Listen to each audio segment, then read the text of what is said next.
Welcome to Socially Served. I'm your host, Frank Stroka, and thank you for joining us today. As you know, Socially Served was created for you, the consumer, to make informed decisions. So with me today, I'm really pleased to have John from Accessible Daily Living, and we're going to talk about accessibility. And John, I love the name of your business, Accessible Daily Living, because it's all about that, right? Absolutely. I mean, it's a perfect name. Thanks, Frank. Thanks for having me today. It's a beautiful Friday. Thank you for having me today. And it did, just going through the name, it was, obviously it was a foundation for greater things, and really happy to be here today and, really discuss about the business and the trends in accessibility and bringing awareness to the community and society on how to be more inclusive and support our disabled individuals in our society. Right, and that's what your business does. I mean, it's, I'm going on your website and I can see all the different variations of really what your business is all about and how it serves consumers. It's really impressive. The nice thing I thought was really, the information that you had, the lunch and learn sessions, for individuals just to come in and hear specialists talk about their field of accessibility and informing the public on certain areas. And maybe you can tell me a little bit about that, because I think that's really impressive for a company to be doing that. So again, when we first started ADL and it was founded, it's predominantly a construction company with an arm in consultation. When you're looking at education, it's such a great tool because you empower not just the end user, but individuals around you that may be able to think, you know what, I'm going to call ADL. And that's what I've potentially done with you. Is you reading along and say, you know what, if I'm educating Right. and I'm able to do so, that's such a great aspect of a business, a value add. But I don't look at it as a forced value add. I'm looking at it as it should be a part of your business model. Absolutely. And so what we do is we've recently started working with other community partners, vendors, manufacturers, one of which is American Standard, to bring more awareness to product use and what is the product best served for, who is the client. And what we do is we typically have a staged approach to our educational or seminars. Is we look at professionals in our field. We want to educate more in terms of construction, plumbers, electricians, carpet and flooring installers, tile setters. And the other would be bringing more of a basic or fundamental understanding of accessibility to other individuals who may not be in direct contact. So you're looking at real estate agents, insurance brokers, financial advisors at banks. You may have Mr. and Mrs. Smith who want to move, and that financial advisor knows about ADL. I'm like, look, you don't have to move. We can get this done. You have enough equity in your home, or we can get you approved for additional funding or loan or a home equity line of credit for you to stay at home. So there's different angles of how we are educating the masses, and we have a real opportunity and an obligation to go out there and have that education brought forth to stakeholders in the community that will say, you know what, go to ADL. They're accessible, they'll be able to help you out. And I think you mentioned a key word like modifications in terms of like built environments and that. And your approach, from what I can see, and your customers, you really look at us being a solution provider. That's how I see it. I commend you on that. Thank you. And we really rely on the facet of our team. So engineers, architects, occupational therapists. Everyone asks me what an OT is. What does an occupational therapist do? I mean, they're the functional gurus of our environments, the workplace, the vehicle, and the home, and public spaces to be added with the workplace.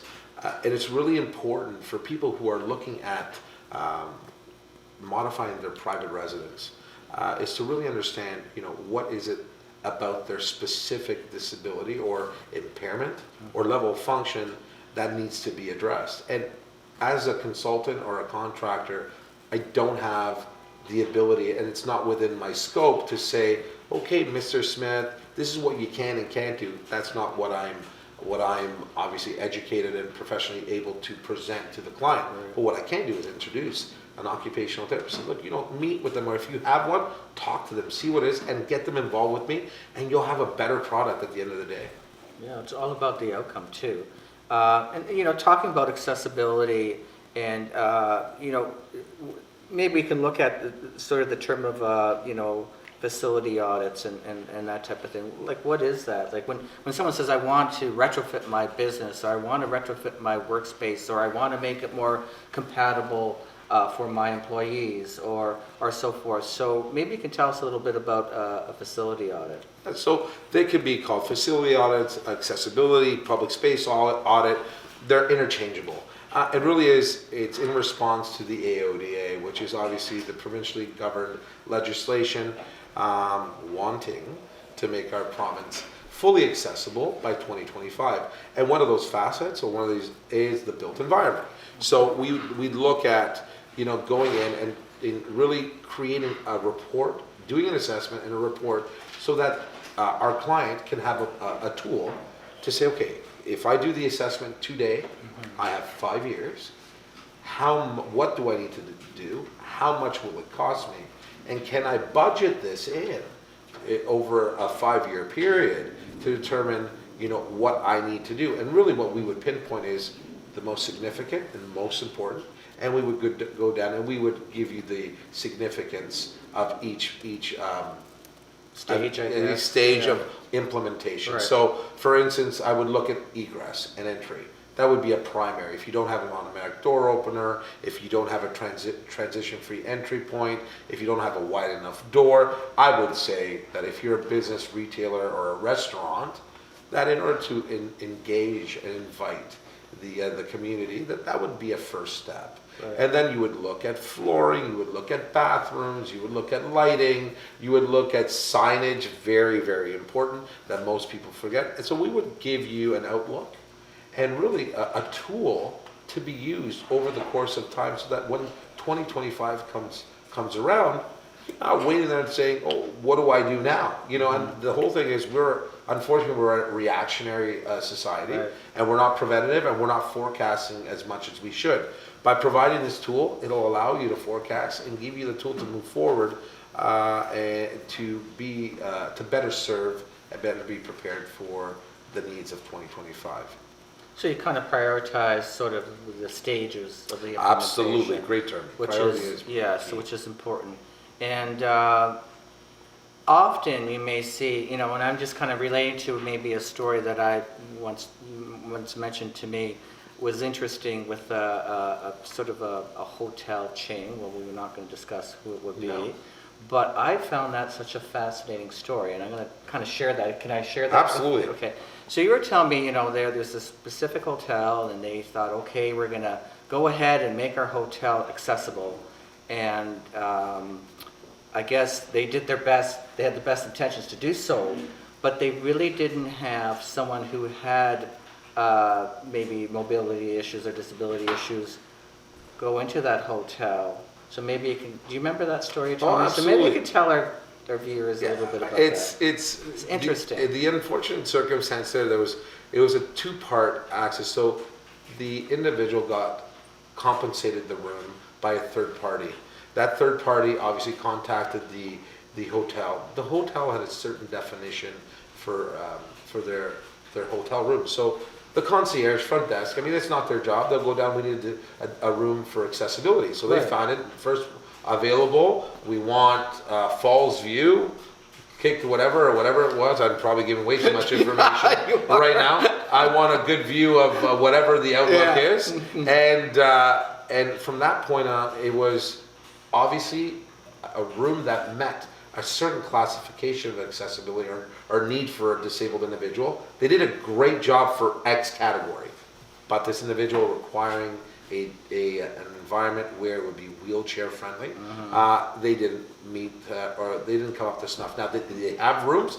Absolutely. Did they have the room available that would check off all of his requests?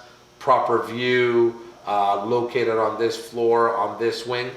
They didn't, but they did have a room that would meet his needs. It just came down to classification. So when we're looking at the built environment, everyone could say, oh, you know what, as long as we get a transition-free bathroom, widened doors, put in a bed, there's windows, and it's located on the second or third floor, first floor, because we want safe egress in the event of an emergency, then we've hit the mark. Well, no, you haven't hit the mark, because you haven't addressed the requirements. Because in that one room, the reason why they put them in the other room is that he was traveling with a caregiver. Oh. Well, that caregiver, he had to pay for another room. He would have to have paid another room if he would have gone in Right. the fully accessible suite, because that fully accessible suite only had one king bed. Great for the client, not great for the caregiver. Where are they going to sleep, on a cot? So this other room had 2 beds. That's why he was compensated that room and provided that room. But in all essence, it did not meet the need. And for 3 days, he could not shower or really use. Well, this is it. I mean, even having the right height for a towel bar. Yeah. So the you towel have bar- to start thinking about those things, right? Absolutely. So where am I going to put my towel? How am I going to get a towel? Yeah. How can I access, certain things? These are daily living things that we take for granted, but obviously in the planning that wasn't taken. The rollout and the planning that wasn't considered. Yeah, So it's interesting. So I just kind of wanted to give that comparison of how you have to really look at, a structure and kind of take into all considerations of that individual being whatever disability they may have, right? Or whatever environment they're in too, right? And again, we're also talking about, vision and mobility issues, but it's also hidden disabilities too. 100%. A huge one, right? From a cognitive perspective, we're working with another large resort and conference center where they predominantly service more of the aging and the disabled, just because of the aging community. And we know with the aging community, there's more prevalence for disability, Right. whatever that may be, Right. an acquired or something inheritance. You can deal from anything from a head injury to sensory loss to neurological, Right. from MS to ALS to whatever it may be. What they've done is we've sat down with them, is we've kind of brought up the smart compatibility. I love it. Okay, so the I love smart it. home or the smart technology is at our fingertips. It's so cheap these days, and it doesn't have to be over the top. So I won't bring up the name of the product. Hey, don't do that, John. Okay, so I mean they're not on my shirt, Yeah, so I'm not yeah, gonna. yeah. But anyways, I said, why don't you use a smart speaker that can contact the front concierge instead of having the phone? And he kind of looked at me and says, what do you mean? I said, well, you look at even infectious disease or even bacterial transmission. They don't have to grab a handset. Dirtiest thing is Oh, like absolutely. keypads. And Oh, absolutely. Yeah. So now if you say, hey, by the way, whatever you want to call that female, because they're typically females these days. So is, please contact concierge. Right. Okay, client, contact Right. concierge. And concierge comes on, loudspeaker. It could be an automatic door operator with a key fob. Right. So we talked about being very inconspicuous when it comes to accessibility features. You want to maintain the fashionable layout of what they already have in the hotel chain. So giving someone a key fob instead of a physical key, they can keep it put on their keychain, open the door with no understanding of that being an accessible suite from the outside. So it really maintains the look of the actual facility and also protects the individual who's vulnerable Right. from people saying, oh, that's an accessibility suite, someone with a disability is staying Right. there. Now that's a good point. That's a good point. So that integrity, keeping Ab- that integrity. Absolutely. We Yeah. talk about dignity, integrity, vulnerability. These are all key terms that anyone, obviously, my daughter. I mean, my daughter's a very proud individual. She's going to be 12 soon, and you will not get her. If you tell her, Gabby, I'll do this for you, she will not let you do it for her. So empowering, giving that sense of independence, and also obviously just making her situation blend in with everybody else. She's going to be a happy camper. Yeah, that's what it's all about. And I like that whole idea of like the voice recognition, that technology, using technology for accessibility, and I think even monitoring individuals, right, with dementia Absolutely. or whatever. There's tools that you could use for that as well. right? Absolutely. So I like how you blend that all in. It's really, really good. And also when you're building built environments or doing accessibility, obviously the good thing I know with your organization is you have a lot of qualifications in terms of your craftsmen, Yes. your installers. Those are important things. And maybe you can elaborate on Yeah, that. so with our group, I've taken the initiative. So from our auditing perspective, we now have 4 individuals in the company who are fully certified auditors. Amanda, who works with me, Aldo, and Andrea, all have their auditing certification. And when they're called upon, come with me, and we split up in groups. If it's a larger chain, if it's a hotel chain, and the resort is significantly larger than taken care of on a one-day basis, we will bring the entire team and break up and take on certain areas, task on certain areas, depending on strength and forte. From that, we've also gotten our staff, just for little stuff, ramp certifications. From myself perspective, there's more letters after my name than actually my name, so 8 letters is my total name. I got it short. Yeah, nice and short, John Groe, so that's very short, but the letters is just, I've now been certified through the University of Southern California, through their Leonard David School of Gerontology in senior living and in accessibility and modification. So these are the constants, and we owe it to our consumer. Right. We owe it to the end user, to even stakeholders like yourself, who potentially may want to refer someone that they know and say, you know what, you should call John Groe, you should call ADL, and this is why. And you want to do that with confidence too. Absolutely. Right? You want to make sure, like a referral, always, you're trying to refer businesses, you want to make sure that that person's going to be qualified, they're going to follow through, you're going to feel good that you made that referral, and I'm sure that's, I went to your site too, and I looked at your testimonials, and I know just in speaking to you and knowing you as a person, how much passion you have for what you're doing. And that makes so much no, it's true. It makes such a difference because people trust you to do the job. They trust you to ensure that whatever the complications that they may have, be it a ramp or be it a building, and that's the thing, we're not looking just at hotels and big dwellings. I mean, you're servicing the homeowner, you're servicing someone who may have all of a sudden crossed the street and then had an accident, and now their whole life changes. So how do they deal with that? So there's a lot of compassion that comes with that, and a lot of understanding about daily living, right? Just like your name. Yeah. So I think it's great, And I appreciate that. It's I'll tell you, it's a big puzzle, and I'm one of the pieces. I have a great team around me. I have great people like yourselves, like Jay, who obviously see the love that our company has for this sector. And you call it sector, it may seem a little bit cold, but people need to understand that even in getting into this into servicing the disabled community, the aging community, it's got to be for the right reasons. This is not where you are going to make riches beyond. This has got to be a very selfless, and it really is a legacy for me. I look at my kids, and I was very fortunate to have a dad that I could look up to, and I feel that my greatest gift is having children and being able to show them how great it is to give back. And I think that if I do that job, that my kids will look at their dad and say, you know what, Dad lived and saw things and did things in order to benefit people who are less fortunate. And that for me that is probably the best gift someone could ever give me outside of a thank you.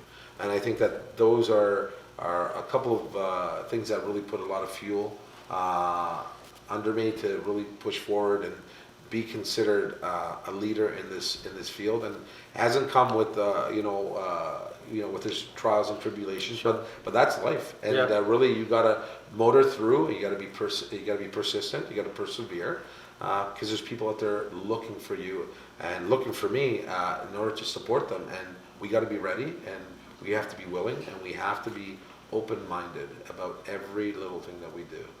Good values, definitely. So how do our viewers get in touch with you? They get in touch with me, just call Jay or Frank. I'm joking. They can contact us at info@accessibledailyliving.ca. Now, that is a mouthful and long. Yeah. It will be changing to info@myadl.ca very soon, myadl.ca. You can find us at www.myadl.ca or on Instagram and on Facebook, Accessible Daily Living, on Instagram at Accessible Daily Living, that'll be staying the same.